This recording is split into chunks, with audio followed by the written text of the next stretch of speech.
سلام بچه ها، خوبی؟ این همون سنگ دوربینه، بهتون گفتم که بهت نشون میده. این سنگ دوربین یک جهت از این ورشه. خب این درخت یک دیگه هم اون قراره به اون نشون میده که من داخل این دوربین دو جهت هستم. نگاه کن، از این بر یک سنگچینی اونجا نشون میده. نگاه بچه، اون سنگچینی که کنار جاده نشون میده.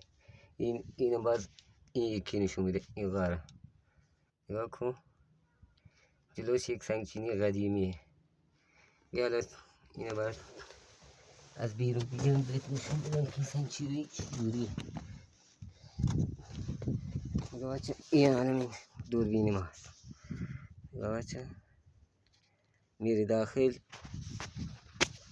این دوربین، از اون طرفش اون سنگچینی به ما نشون میده که کنار جاده است. براتون زوم بکنم، اینو نشون میده.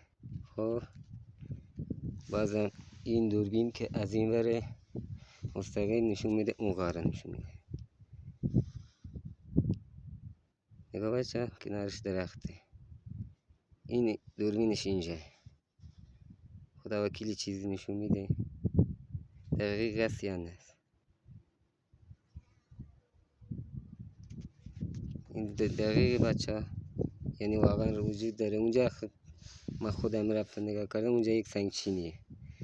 بعدم داخل این دوربین غارچه یه غاره داره. این دوربین نمیده غارچ میشه، دوربینی دو طرفه میگی. من نمیدونم، داخلش رفتم نگاه کردم، همون سنگچینی که من اونجا بهتون نشون دادم قبلی ویدیو براتون گرفتم، از اینجا نگاه کردم اونو نشون میده. از این ورش نگاه کردم اون غاره نشون میده. اینجا هم دیگه چیز دیگه جوغنی ضربه داری، علامتی چیز نشون نمید، فقط همین دوربین. آها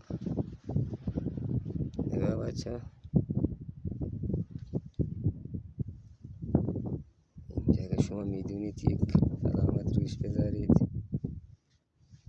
نگاه بچه، این بالایشه و همین این غارشه. غروب خورشیده.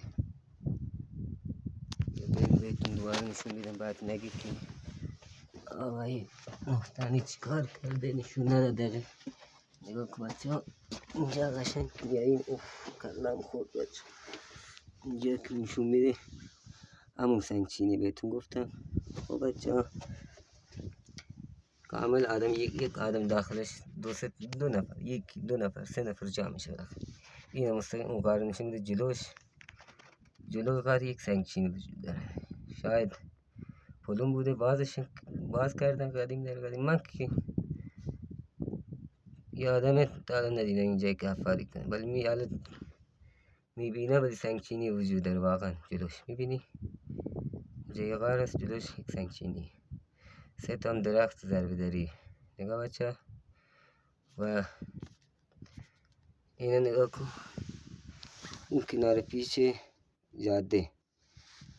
خدا وکیل این چی نشون میده بچه. اونجا درسته لودر خاک برداری کرده، این جاده رو درست کرده، تا خود اون سنگچینی اومده سنگچینی رو خراب نکرده، اون برش صاف کرده، این برش صاف کرده، پارکینگ درست کرده و سنگچینی رو خراب نکرده. شما خودم رفتم نگاه کردم.